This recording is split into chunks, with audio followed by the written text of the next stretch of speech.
Ladies and gentlemen, welcome to the Stump. We do it every Wednesday, 3 p.m.-ish, where we have someone local from the music scene, art scene, or whatever. It's been mostly musicians. Want to expand it a little bit. Next week, we've got the mighty Ben Aviati, formerly of Dead Soldiers. He's got a new band called Freeloader. I believe they put out a new EP. We'll be talking with him. After that, I think we have Todd Poole from Roxy Blue. He'll be coming in on about a half dozen other projects. But today, let's put the attention where the attention needs to be. My man, your friend, guy who's been... You work your ass off in this town, and you've put together a lot of super projects and like a lot of one-off shows that are a lot of fun to be a part of. The mighty Josh Stevens, also part of Glorious Abor, and God knows how many Tape Deck. Got to plug the Tape Deck because we just did the EP release for One False Step, and which was amazing. It's out on iTunes and all those medias. You can find it on iTunes, Amazon, Spotify, all the good stuff. All the good stuff. Right on, man. Yeah, and we're really proud of that. We recorded that, of course, with Alyssa Moore. Nice. Yeah. Move the air. As we do with most things. A lot of bands who've come in on the Stump. A lot of people going to Move the Air. I like that. She's so easy to work with. Not that anybody that I've worked with is like hard. It's Alyssa. Like she starts out being, she's our best friend. One half of my band they all live together. You know what I mean? There's a camaraderie there, and it's beautiful. It's magic. She is our fifth member. We do tell her that she's part of the band whether she likes it or not.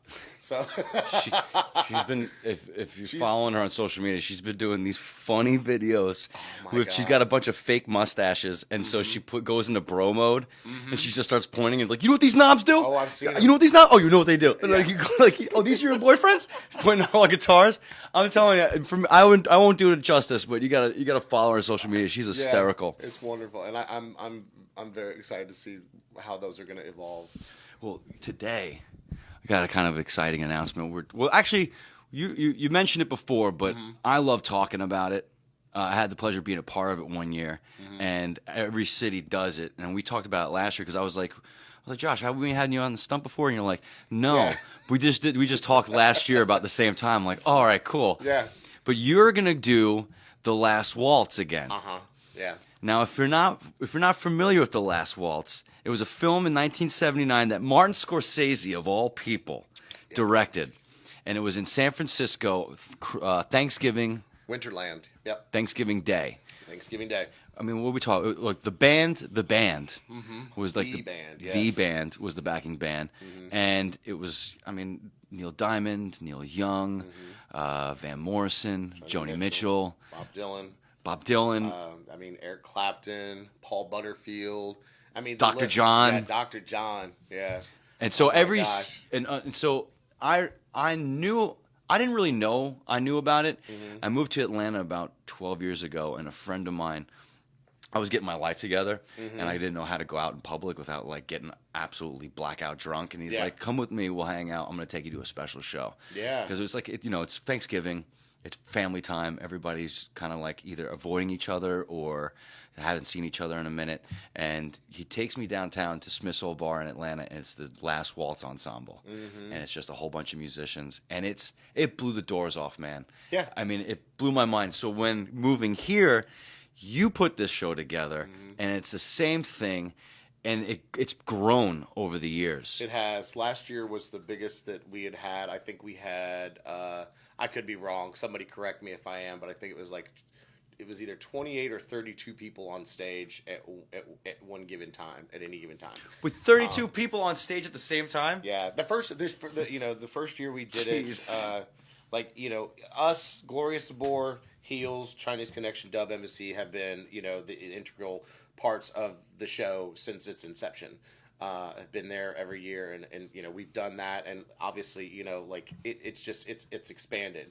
Last year I had Brandon Clifton from like Cotton Clifton and the Pickers from Jackson. I had Catherine Brawley Suda. I'm going to forget some names. William DeLapp has been doing it with us.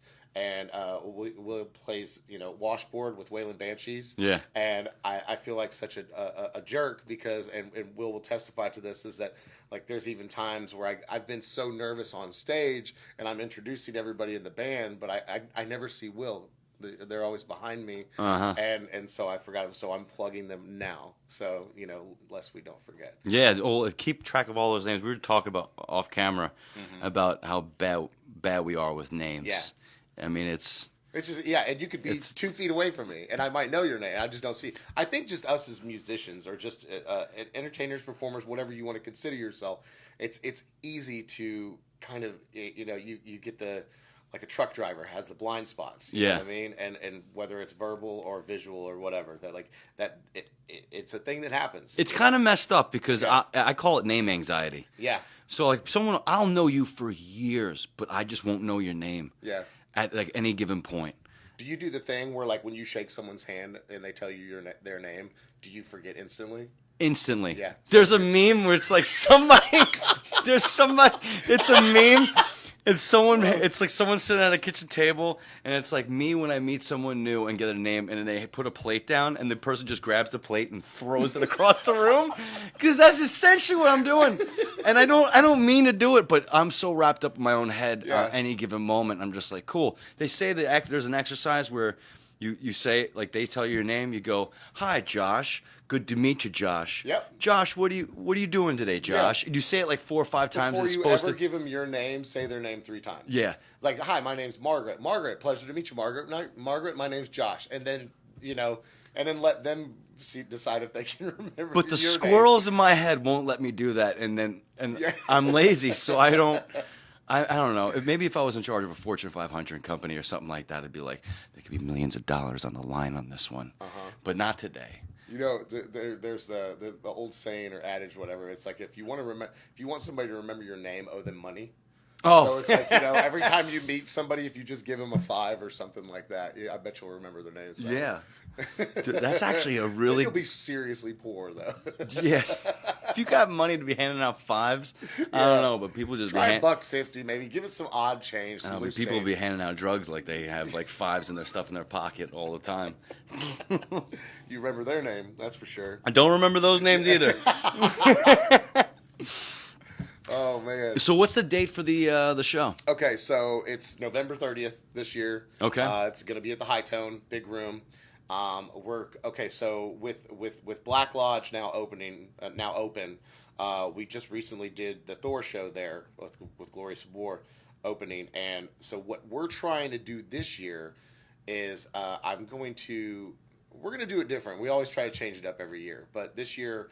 I've spoke with Matt and Will, and like we're going to actually do a showing, like of The Last Waltz. Nice. Before the main event, and what my goal is for anyone that's listening, I'm going to do where usually we start it kind of early. We're going to do the main event from like 7 to 10, and what I want to do is before that, between like 5 and 7, show the movie, maybe have a band or somebody playing something, some low key. And then we've got what I'm referring to is going to be a bunch of surprise guest people. It's going to be the Big Pink String Band. So we're going to do like bluegrass string, renditions of Last Waltz and band songs. That's pretty cool. So instead of having like the big band, with the horns and everything like we've done in the past, because we've done that, we've been there. I'm not saying there's not going to be horns, but the Big Pink String Band's premise is to do just kind of, like kind of hill country or bluegrass, kind of versions of those songs. Songs. And once I pitched the idea and we started kind of throwing it around the table, it got really exciting. I'm going to take sort of a backseat this year. I want to view it for whatever I can. Yeah. So I want to see more of the show and be a part of it instead of being on stage for 3 hours like I was last year. Because, it was like 3 hours straight. And Ross, like, when we got done performing, everybody was like, yeah, let's go celebrate. I'm like, going to bed. I was living in Bartlett at the time. I drove to Bartlett. I slept for 16 hours straight. Yeah, I believe it. I believe it. And so this year, I think like what we're gonna do is it's gonna be the Big Pink String Band, and then we're gonna do Gloria Sabor, and we're gonna do what we do, with some variations. I think people will be surprised with, and then it's gonna be like a little like Gloria Sabor and guest things. Because we're trying to streamline it so there's less downtime. So, by the fourth year, I said last year I wasn't going to do this, and everybody can hate me for this. That's fine, but it needed to be done, and I don't think some of us were, you know what I mean? It's like you got this point, and there's some of us who are like, man, let's, but it's hard. It's hard to stop a moving train. Yeah, well, I mean, switching up's not. I mean, you're still going to do the big band with all the shows. You're just talking about doing something beforehand. I just don't want to repeat myself. Like that's the thing. If it's a good show, it's a good show, man, and it's always a great show. So I'm not. I wouldn't worry about it. I'm happy with it. It's just there's a lot of work involved, and the payoff is come on, close to Mike. Yeah, the payoff is wonderful. But it's just I don't want to repeat myself, so I'm going to change it up this year, and I'm also considering doing like an after party afterwards, like over at Black Lodge, like having some. When I started out, I wanted this to be Memphis's tribute to the Last Waltz. Now it's Gloria Sabor presents Memphis's Last Waltz, and I'm going to do an after party with bands like local who might not be of the ilk, similar to Last Waltz style of music. Yeah. I just want bands to play. You know what I mean? I want to get more people involved, and being a Memphis's tribute it's not necessarily a Memphis's showcase. So I'm trying to do the homage as well as showcasing Memphis talent. That's awesome. Yeah, that's awesome. Yeah, I just love the fact that it's just so many different musicians getting up there and swapping licks and having a good time because you've also done you've done. Did you do the Weezer? We did not get a chance to do the Weezer. Okay. It all fell apart. It's still on the books though. Okay. We've got. I mean, I had Jesse Mansfield in on that. I had Zach Bratton in on that, and John Manimal. Hoffman. Yeah. The Manimal. One half of Risky Whispers. It kind of swapped up because that was in the middle of when I was moving and stuff. So like me now being back in Midtown. And I've kind of got my feet firmly planted where I need to be, and my schedules. I'm trying to do all this stuff and then juggle jobs. Yeah. So and for any of us that do that, we know how much of a struggle it is. Yeah. Adderall ain't cheap. Yeah. No. And find it. Let me know. Yeah, and I'm doing this all without Adderall as well. Yeah. And I want to stress this. That if you're not in Midtown, I know like Midtown is kind of like its own thing a lot of times compared to, but like if you're not in Midtown, trust me, this ain't just a Midtown party. Mm-hmm. This is for anybody. Yeah. And that's the thing I love about it because everybody if you were alive during the time and you saw that Last Waltz in theaters, which it did come out in theaters, mm-hmm. and you've been watching it and listened to it over the years. You come down and party, man. It's all age groups. It's everybody. Yeah, it is an all-age show. Yeah. Well, it was last year. We're probably going to do it 18 and up or maybe something this year. I don't know. It usually if it's done by midnight. When I say all ages, I mean 21 or older. I'm talking. I want to get the 65-year-olds there. My niece was intending to come out last year. She just turned 18, and it was the thing with Skinny. What I talked about is that mm-hmm. It was all ages as long as it's done by midnight. Gotcha. As I think the quote, and if I do it between 7 to 10, which is the goal, then yeah, we can do that. Because I do want people to, be able to share this with their kids and their family. One of the greatest things was I had somebody come up to me last year who was around. They played at Mud Island back in I think they said 76 or 77. The band? Yeah. All right. They played downtown at Mud Island. Here. Okay. It was huge. And people, when they find out about what we're doing and they come see us, like, oh man, we saw him on Mud Island. It's like you have no idea. Like it was amazing. It was a sight to see. And that's awesome. And I'm like, yes. And I just saw a video that just went viral. It was Robbie Robertson. It's him. The Weight, yeah. They're doing The Weight, and it's like you'll have like Sturgill Simpson all of a sudden pop out of nowhere. All these international musicians, mm-hmm. and like in Chile, in the Congo, in Europe, all playing different instruments. It's insane. And it's all playing, and it just bounces around playing that song. And I gotta think, knowing, I always think about the end of The Last Waltz when Robbie Robinson is like, it's an impossible lifestyle. Mm-hmm. And like how so many of those guys have passed on, and he's still alive hanging out in Canada doing his thing, and then people are still making videos, and it's an international, it speaks to everybody. Yeah. Yeah. I don't know, I got goosebumps from that. That was... I'm thinking that it's just now, I mean, it's like when you buy a red car or a red SUV, you know, and then all of a sudden you go out and you're driving around town and you start seeing that red SUV everywhere. I mean, it's just like everywhere you look. I had a purple Hyundai accent. I didn't see that anywhere when I was in high school. I drive an F-150, so I can't really say. But like before I did this, before we started all of this, it was just, you know, the four of us sharing this love of this music as you do it with the band, and we all still do. But now it's like the thing that I tend to not always take into consideration is that it has reached all these other people who are a part of this and what it means to them and what it means to all of us collectively to share this, you know. And it's not just for us. Like I said, you know, the whole tribute thing is like, I wish I could get everyone in Memphis, you know, because we know what it's like when you're playing in Midtown or downtown or Cooper Young or out east or Millington or wherever. It's that, you know, we're just all kind of here and we all kind of miss each other. And the reason I started all these one-off gigs is because I wanted to play with people that either I never get to see perform live, or vice versa, or it's people, you know, that wouldn't necessarily consider playing with one another. I'm trying to pull people out of their comfort zones, put them somewhere where you know they're going to have a good time, and the payoff is going to be exponential, and they're going to be like, "Wow, thanks for that." And that's what I want. That's the end goal. Nice. You know.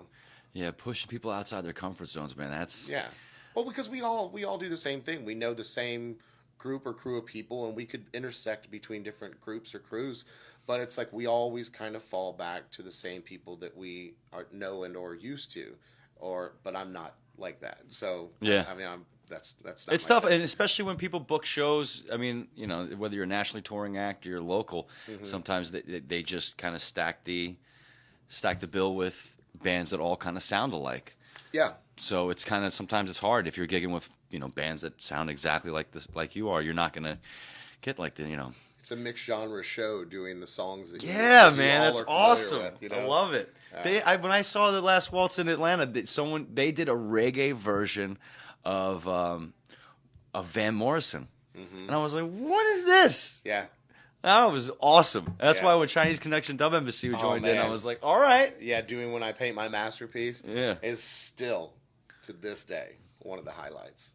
So, I mean, man, yeah, it's a great thing. And when they came out and did that, you know, we had an idea that they were going to do that or something of that nature, but it just that first year specifically that they did that just blew all of our minds. Like we were just like, yes, a talented band, man. Yeah, very much. Yeah, and I mean, so it's gonna be crazy. I'm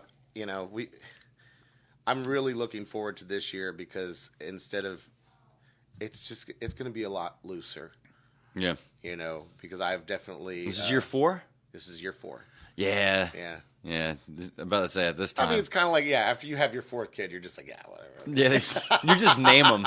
Everything. They raise themselves at that point. What's my name? Oh, man. I couldn't imagine that. Yeah. My dad had 2 kids, and he's like, hey, Knuckle, Ross. Yeah. Sounds like my grandfather had 12. Mm-hmm. And he could just name them down like Ricky Tikki Taffy. Uh-huh. It's pretty impressive. My grandmother used to go down the line. Trap, Jake, Jack, Jock, you know. You just got to give them names that kind of flow. Man, if I get to number 9, I know that one. He's already got the poem down. It's a process of elimination. What else you got going on? Gloria Sabor, I saw you guys are writing new music. Yes. So we are still continuously working on the it's starting to turn into a Chinese democracy tool situation where, I mean, it's been I think it's been 3 years since we put out the EP, and we have a bunch of stuff that's ready, and we're now finally all kind of in the same area, and with there's some shifting sands that are happening, but it's like we have the title, we have the core group of the songs. It's pretty much ready to go. It's finding time for all of us to get, to hone them in, practice, and then sit down and get it done. It's called Subliminal Tambourine Hypnosis. Subliminal Tambourine Hypnosis. Okay. Yeah. All right. And currently, like, trying to get the artwork ready. That's kind of one of the main pieces that are in the way. Why tambourine? So it started as a joke. Subliminal Tambourine Hypnosis is it's built off of that 90s 2000 era of like when Nickelback first came on the scene. All right. They always had the tambourine in the background. And, do they? Mm-hmm. Wait a minute. You telling me Nickelback? You hear these songs, but you're not really hearing I'm them. not listening to them. You telling me Nickelback has tambourine? Uh-huh. They have it's more the joke factor, whereas the tambourine that is like the backing track or the click track or whatever that's in the back of these like these. Hold on, are you joking that there's a tambourine, or are you serious that there's a tambourine? Not in all Google of them, this. but like it's definitely in it's too How late. You Remind Me or whatever. It's Yeah. too late. It's too long. It's too late. Too long. Just going to town, robbing Plant. There was a time there where a lot of those like 90s to 2000s like third wave of grunge bands, like Creed and Nickelback, Default, and all these bands, like they were all over the radio waves and stuff, and it was just kind of the aftermath, or of all the bands that were having subliminal messages in the metal music, which was at the forefront. So to me, it's that like it's the whole idea of the rebranding. Yeah. But you're still putting this. It's like this may be prim and pressed, and they might not be devil worshiping and stuff like that, and telling you to kill your parents. But the tambourine is telling you to buy, Affliction or whatever was relevant at the time. Fair. It's like you turn around. It's like why am I wearing this Abercrombie and Fitch button-up polo? I don't even like sequins. Why is there a fleur-de-lis on my butt? And that's what's in the subliminal message of the tambourine. And that's just me being like completely crazy. There was a look, and I haven't seen it in a minute, but that look, it was like the sequin, like stonewashed tight pants with cowboy boots. Yep. And like a metal shirt. Did you ever see My So-Called Life? Were you alive and was that I was relevant? alive. But, you talking about the MTV with Claire Danes? And Jared Leto?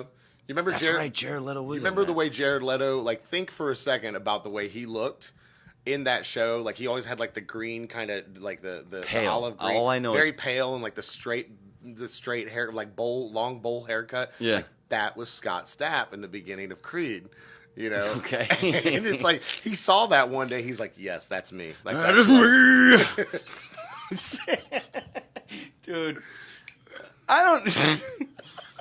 There's a part of me that really roots for Scott Stapp. Oh. Because, and I don't, because I don't know what it is, but because I know he went so far down. Like that.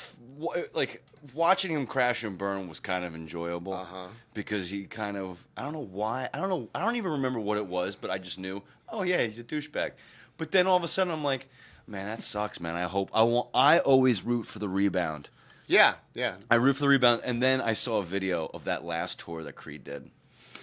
And like he was like in full, it was I think it was on Catatonic Youths, and like the Instagram, and it was like Scott Stapp went full Scott Stapp. Yeah. And there's like half of it's just not even. It was like Vince Neil on a bad night. Oof. Yeah. So I root for him to do well. I just don't know what to do with that. Did he played at Rock House? Yeah. Out east. It was about a year or two ago, and I just remember like most of social media just like ripping them apart, and it's just like, this is going to cause him to go back to. Well, I'm about to say, meanwhile, he's rebuilding his life. He's trying to get his family back. He's trying to sober up, and I'm like, yeah, man, go on the acoustic tour, give a dry run, see what happens, man. But it's just the popular vote now after the whole segue is gone is that nobody wanted him there in the first place. And now those are the gatekeepers that you have to Meanwhile, answer to. Like Fred Durst is like still, because I remember what was it like? It was like the Scott Stapp Fred Durst celebrity boxing match. Mm-hmm. Did that actually happen, or did I dream that? It was Scott Stapp and Eddie Vedder. I remember. I don't know about the Fred Durst one. Wait, you told me Eddie Vedder and Scott Stapp actually box each other? Oh no, celebrity death match. Oh, celebrity death match. The claymation, like give me back my voice. Yeah. There was a Mad TV sketch where it was Lifehouse. Okay. It was like, falling in love with you. Oh yeah, I remember Lifehouse. That was that. I saw them the at girl concert. I lost my virginity to. That was like our song. She was. I don't know. Mine was My Pony by Genuine. Okay. That's what I See, lost that's virginity still to. cool. That's still a great song. I watched like You ain't Lucky's- right, but you ain't wrong. Yeah, I'm trying to remember if Lucky 7 Brass Band does a cover of that or No Diggity. I hope both. Yeah, me too. It's just like a pastiche of, you know. The sketch was it was Lifehouse, and he comes in there and they're making fun of him, and then all of a sudden Scott Stapp comes out of there, and all of a sudden Eddie Vedder comes on a boat. And he's like George Washington crossing the Potomac, and it's like, I made up this before all of you. I want to see this. That's Mad TV? Mad TV, Eddie Vedder. Have fun, man. Man. Get your plaid and go nuts. Mad TV had some good gems. They really You did. know, the Randy Newman. Will Sasso as Randy Newman. Yes. Is you the girl. Talk about Beyonce. It's like, you the girls I think about when I'm in the bathtub. Oh, my Randy God. Newman's not dead, right? I don't think so. Okay. Don't quote me on it. Damn, fam. Sorry if we killed you. Yeah. There's just there's a whole host of celebrities. I'm like, wow. I didn't think they were dead, but I didn't know they were alive. You know, it's not to get morbid, but it's really felt like lately, you know, they're just like they've been dropping like flies. Especially it's like this cyclical thing that comes, you know, every 6 months or whatever, and then you're you know, like recently we just had like 4 or 5 pass away. 6. It depends on on whoever you're into. And I whoever stopped you listen to. celebrating celebrity deaths. Every once in a while, I'll be like, oh, okay, but like the mass exodus, I'm like, I'm not. It's just there's just too many. Bowie and Lemmy did it in for me, where I just everything else. It's like it sucks, but like that was crucial. When Madonna goes, I'm done. Boop. Sorry. Yeah, it was Madonna. Okay, you want to bring that up? Can we talk about that? Okay. Yeah. All right. In addition to all the projects this guy does, I'm not calling. It's not a wedding band, but you guys actually play weddings with this, right? We haven't done a wedding yet. Okay. We are. But they open. are We are ready open and willing. We will come play your wedding if the price is right. Josh spearheaded and is in an active band that plays nothing but Madonna covers. Mm-hmm. What is the name? Immaculate Conception. Immaculate Conception. Yeah. I tried to play with you guys for a minute. I was just too busy at the time. Yeah. And I was like, man, this is going to be fun. One day we're going to make time for that. Because, I mean, we have to. Like, you know, the last time that we did it, we played at the Monkey. I think we had 6. There was 6. It started out was 4 of us. And then it became 6. And it's going to be just like with anything else, where it's just going to be a revolving door of cast of people, just whoever's available. Yeah. You know, and it's like Madonna has this entire catalog of music, you know, it's all wonderful. And, you know, last time we had like 2 keys player, like keys and synth, and then drums, and 2 bass players, and then, you know, they were back. That one was doing backing vocals and vice versa, and then it was me on guitar. But like what I really was missing was like some lead guitar. Yeah. And like you would have been perfect for that. Oh man, it was just I don't know what was going on. It was just so much going on at that moment. I was like, I can't commit to it. Plus to like see if I can get you into some like vinyl or, you know, like a tutu or something like what I wear.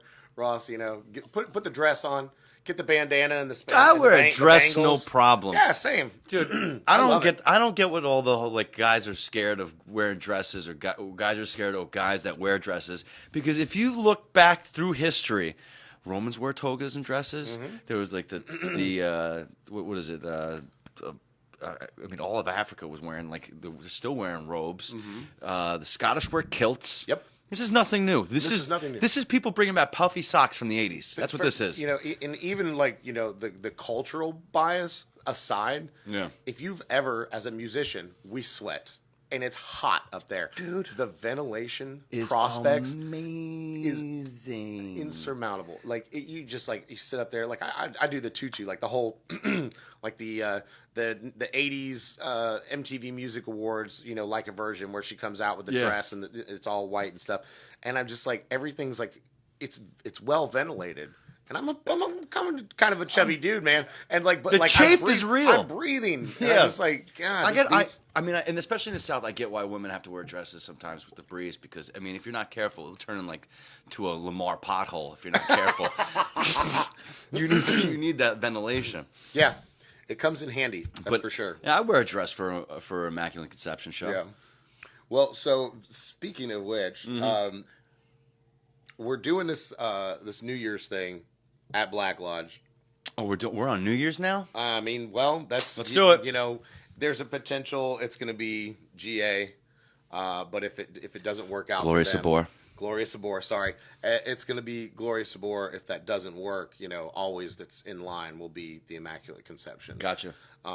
You know, and that's you know, provided if somebody can't make it or something like that. You know, it's also a healthy alternative to have multiple bands in case somebody can't make something. You know, Understood. You know, gotta always have one in the barrel. So that's what you're thinking for New Year's? Mm-hmm. Well, no, essentially we want to do Gloria Sabor. Okay. That's always because, you know, that's the exposure thing. I'm not saying that the Madonna thing's not fun. But it's a novelty thing, and we all know, and everybody that's in that band, everybody that revolves through those doors is in a band where exposing that band to a grander audience is always paramount. Yeah. And then we do the Immaculate thing because it's fun and it's a party band. Yeah. You know, but like there's no real decisive nature to take that on the road for forever. Although we could do it. It's like a perfume laden desert session. It'd be a casino band, you know, doing weddings and casinos throughout the states, and I'm not opposed to that, but at the same time, it's like it's got to warrant the exposure for the other bands. Gotcha. I'm doing it to help get those other bands, other members and stuff in front of people that we wouldn't necessarily do. It's a marketing ploy, you know. Yeah. As Josh McClain would say, it's the long con. You know, it's long con. the most beautiful thing he's ever said. Like you know, you get yourself the last waltz too. You know, with people that are very oriented into, you know, the jam bands and like the slower Southern rock kind of things. You know, Warren Haynes does their own last waltz. They're doing it in Nashville this year. Are they? Yeah, it's going to be beautiful. They did it last year, and I think they made it more of a formality this year. Which sucks because I'd like to get him in with us. So. No kidding, because Warren Haynes is going to have like Derek Trucks. Well, I asked Devin Allman last year. Oh, you did? He did? Yeah, I asked him, but he wasn't able to, which sucks. I try to get the big names. They want like riders and money and stuff. I don't know what to do with that. Yeah, I mean that's the hard part when you try to break that lining, you know, or like get to that upper. But I mean the money line. The money line. I also realized that like if it ever came down to that, I would be looking back in retrospect or in hindsight where it's like this isn't what it was about in the first place. Yeah, I get it. You know, we have tons of people here in Memphis that are worth their salt. And I mean, all day, every day. Well, that and it'd be the cool thing. I mean, about the last waltz because it's the holidays. Everybody's in town. Mm-hmm. I mean, that's kind of like the big advantage of that. And come watch your friends look like they're, you know, larger than life. So while we celebrate this band that is larger than life. You know, favorite song from the last waltz? Go. Makes no difference. Makes no difference. Yeah, it always. I mean, I juggle back and forth, but for me personally, that one or. You know, Caravan. Oh yeah, but I think it makes no difference. I Shall Be Released because of last year. It's taken on its. I was about to say you're creating new memories for this album, so it's going to change. Yeah, based off that. We've also discussed possibly doing kind of a tribute recorded thing for, you know, like a fundraiser, you know, to benefit. Yeah. A foundation or two, or, you know, but that's something that we're just still kind of talking about. We're in the throes of discussion with that. All right. But we've passed it around and thought it would be a really good idea to do it kind of like for a nonprofit or something like that. To take Memphis instead of just on stage for one night. Yeah. And but do a recorded Memphis tribute to the band. We'll record it live. Thought about that, but I think that's not out of the question. Mm-hmm. But doing it. It would be a stroke for somebody who's running sound that night. Yeah, I think it would be a really nice way to get more people into a studio to contribute. Mm-hmm. And, when it's just, I mean, anybody that does like a fundraiser or any type of nonprofit or whatever to try to help others, the one thing that they will attest to is that there's strength in numbers. Yeah. And that's kind of where I'm going with that. So, Gotcha. Yeah. All right. So, but I don't know. We'll see. There's always more stuff on the horizon tomorrow. So You got a little checklist over there? Oh yeah. What else you got over there? We've done New Year's Eve. Speaking of, I'm currently talking with the Peace and Justice Center about doing a '90s dance party at the P&H on November 9th. So Okay. and basically it's going to be, we've had the '80s parties, we've had the 2000s parties and stuff like that, but I really wanted to do like a '90s dance party. Like the old LaBouche and KLF and like the crazy dance music. Be my lover, wanna be my lover. And when you hear that, you just... I'm already there. I know. I'm already there. It's like, it gets you so hype. And so we're going to do that November 9th at P&H. And You know what my favorite thing about those 90s bands are? Is the inevitable... like European dude that comes out of nowhere is like face, and he just jumps out of nowhere and he's like a wrecking ball through a party. yeah, sunglasses at night. Yeah. Usually on like some steel build weird thing. Yeah, Gonna be your lover. yeah, I love that. So that's when we used to host like parties and stuff at our house, and like just the 90s dance music would inevitably come out. Yeah. And just like the lights are going, it just gets you hype. You're in. And, Well, you're like a 90s baby. Mm-hmm. Not like a 90s baby, like raised in the 90s. I'm an 80s baby, but yeah, 90s was the 83, definitely but not, yeah. So like that's why if you just go to another party, it's I don't know. Yeah, I mean Gary Newman. Cars. I love that. I'm a sucker for just good pop and dance music, and it's funny because like the more I'm in this rock band, this hard rock band, mm-hmm. the more it's like we like a lot of the same bands. Yeah.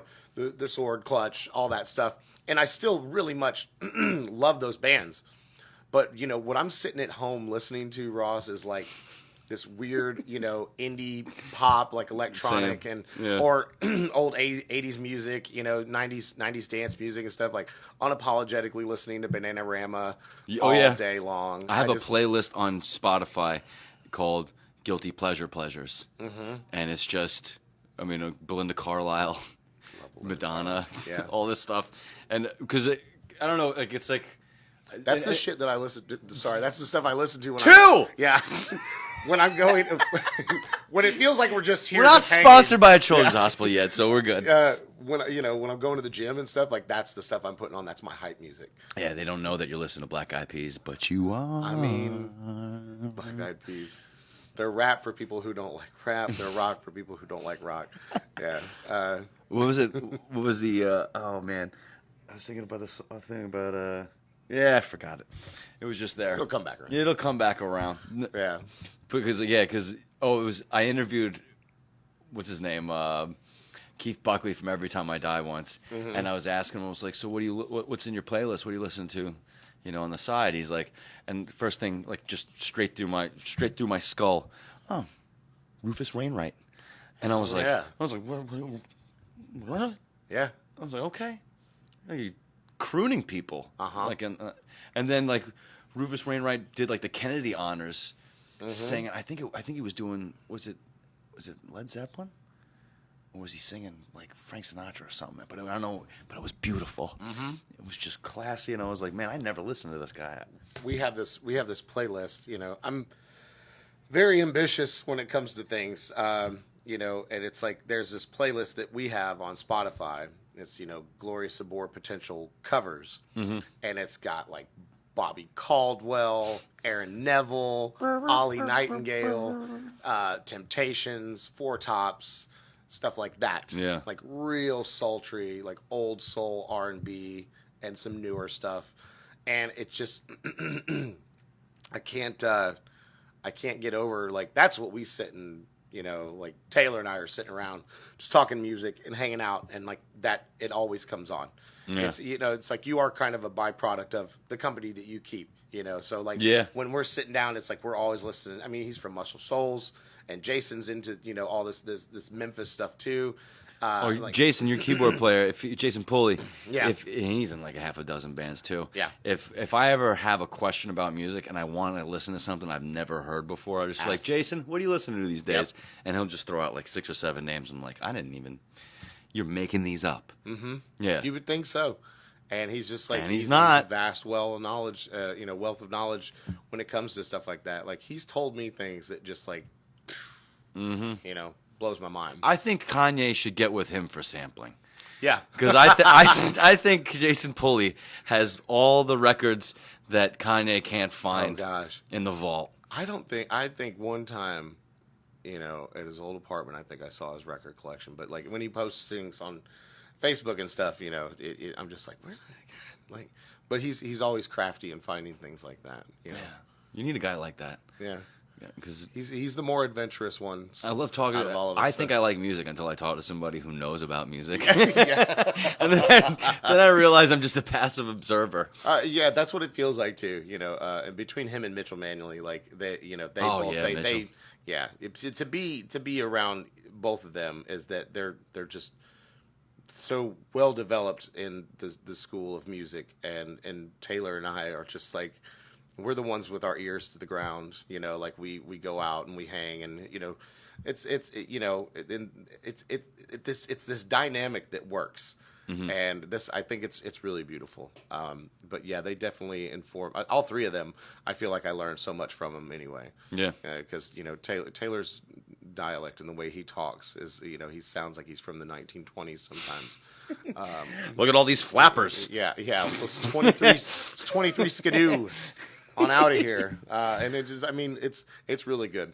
But when you kind of think back, at the end of the day, like what makes up the sum of a band is that it's all these key parts and stuff. Like I'm sure you probably do with Native Blood.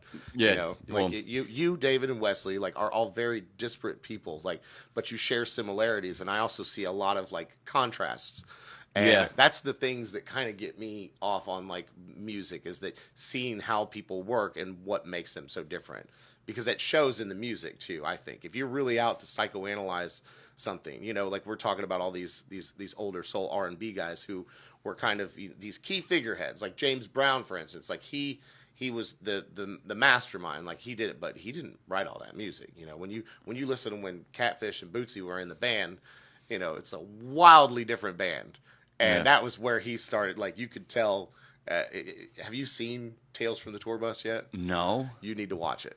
So Mike Judge from Beavis and Butthead, King of the Hill fame, has an HBO or Showtime show where he does these backstories and he illustrates them. Almost like Drunk History for Music? Yeah. So the first season was all country music. And, the final episode was about Blaze Foley. And one of my favorite country music artists. I don't even really consider him country, but he is. Willie Waylon and George Jones, Johnny Page, all those guys. And so then the second season is all like funk and R&B, like Rick James, James Brown, Bootsy Collins, George Clinton, Parliament Funkadelic. It's fascinating. Wow. Like you're missing out. You go home, like I don't know if you can find it on Amazon or whatever, but it was a Showtime thing. They might have it on Hulu. Tales from the Tour Bus. Tales from the Tour Bus. YouTube has the Johnny Paycheck one, I think is what it is. God, yeah, that guy has a story. Yeah. Did he shoot and kill a guy in a bar who played one of his songs on the jukebox? I think so. I'd have to go back and watch it. I didn't know much about the guy before watching that show. Yeah. I was holding out for the Waylon Jennings stuff, and you know, all that good stuff. It's really good. I remember I listened to a podcast. There's a podcast called Disgraceland. Disgraceland? Disgraceland. Have you heard that? Mm-mm. It's a podcast, and the guy it's all about song. It's all about stories and music on the periphery. Yeah. And the first one's about Jerry Lee Lewis, which we don't get into oh yeah. I mean, it was absolutely. He's got one that the coolest one was how Frank Sinatra killed John F. Kennedy. Oh wow. And he just talks about how Frank Sinatra was working behind the scenes with the mob, and they were revitalizing his career, because at a certain point, Frank Sinatra was forgotten. Yeah. And then he got movie deals, and that brought him back into the limelight. And the mob was responsible for those movie deals out in Hollywood. It's fascinating stuff. Are you a big podcast person? I sometimes, yes. Just when it strikes? When it strikes, it strikes hard. Are you familiar with Cocaine and Rhinestones? No. You're talking about Disgraceland. Are we talking about those pants with the fleur-de-lis on the back of it? Might as well. Yeah. If there's two things that I can leave you with today, other than what we're promoting, because there's a lot. Is Cocaine and Rhinestones is a podcast that's done. I believe it's by somebody can correct me on this. Not Waylon Jennings, David Allan Coe's son or grandson, perhaps. Okay. But it's basically about a very in-depth history of the beginning of country music.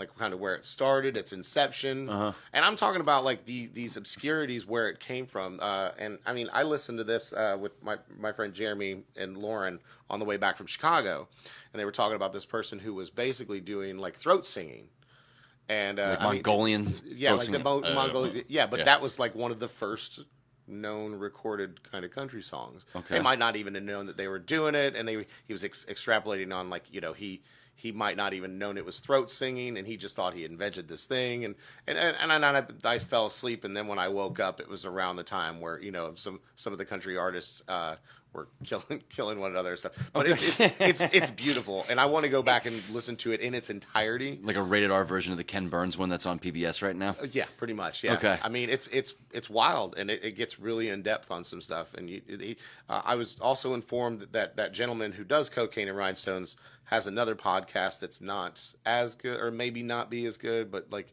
it's a little bit more shoot from the hip.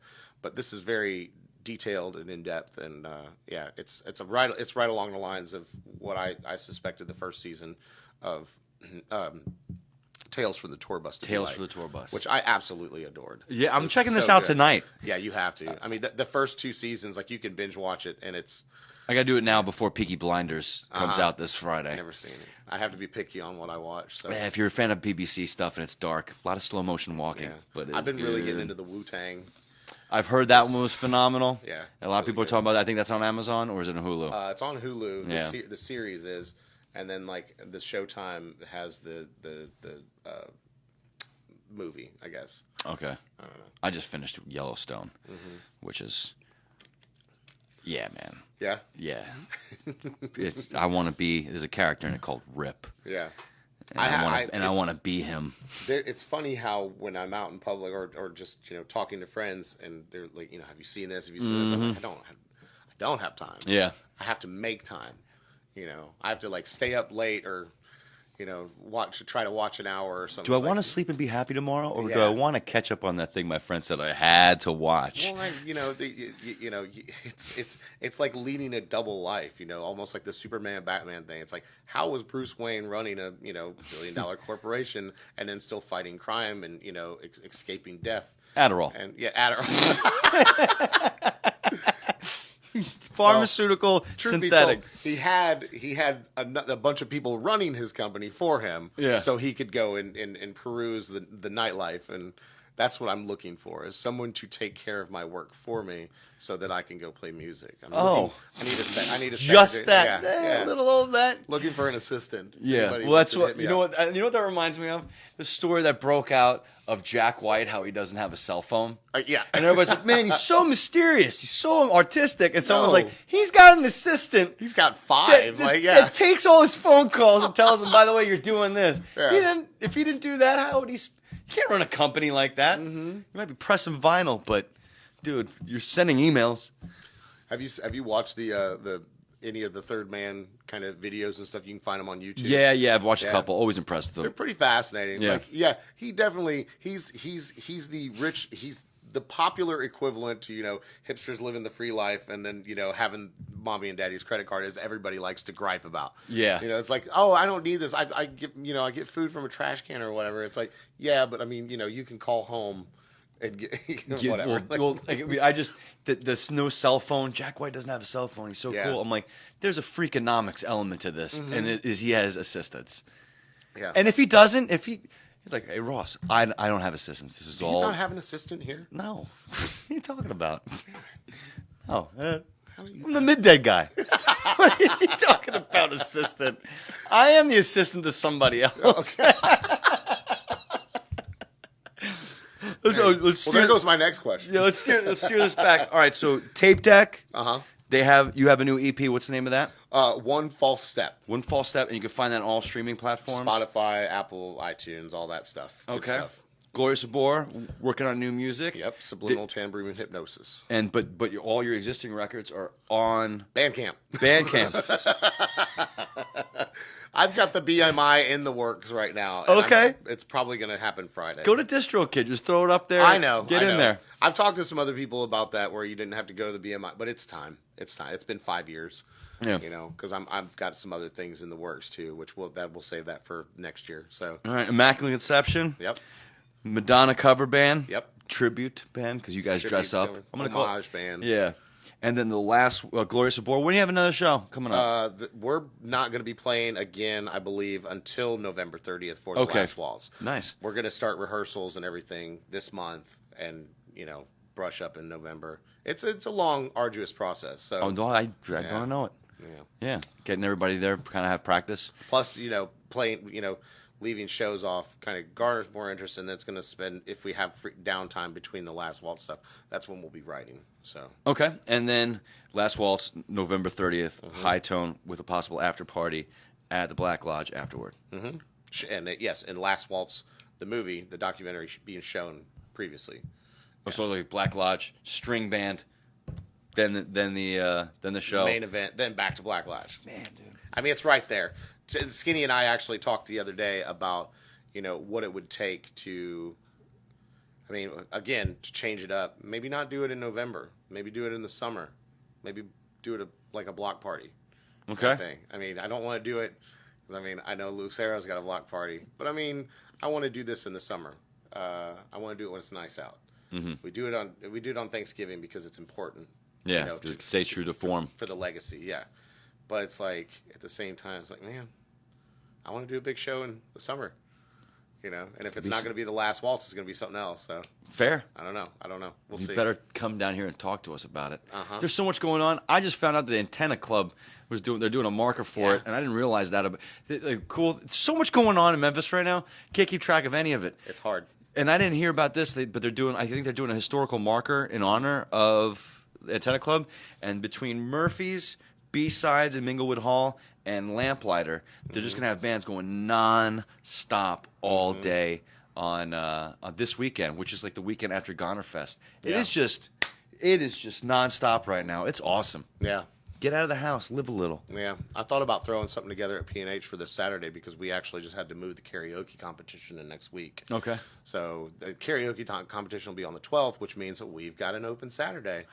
And so, I don't know. If anybody wants to play this Saturday, hit me up. All right. You want to get well, I don't know. You said Wesley's out, so. Yeah, we got a show. We have a show on the 13th. Oh, that's right. Okay. But, yeah. Anything else you got? No, that's it. Pretty much. I think we just did it. Mm-hmm. We did the darn thing. It's time to go pee. Yeah. All right. Ladies and gentlemen, it is The Stump. We do it every Wednesday, 3 p.m.-ish in the green room at 98.1 The Max next week. Ben Eviati and hopefully some of the other guys from Freeloader are going to be coming in there. We'll talk to them. Week after that, we have a big show, Roxy Blue album release show. That's going to be the event leading up to Ramadan House Radiothon. Roxy Blue is releasing their album with Every Mother's Nightmare and Fever Tree opening up. Tickets available now at 901tix.com. Just $15, and proceeds benefit Ramadan House Radiothon. So come out, party your ass off for a great cause. It'll be a good time. Mr. Josh Stevens, thank you so much for coming in and talking with us, Always bud. a pleasure to hang out with you, man. Thank you. Always a good time. Yeah. See ya.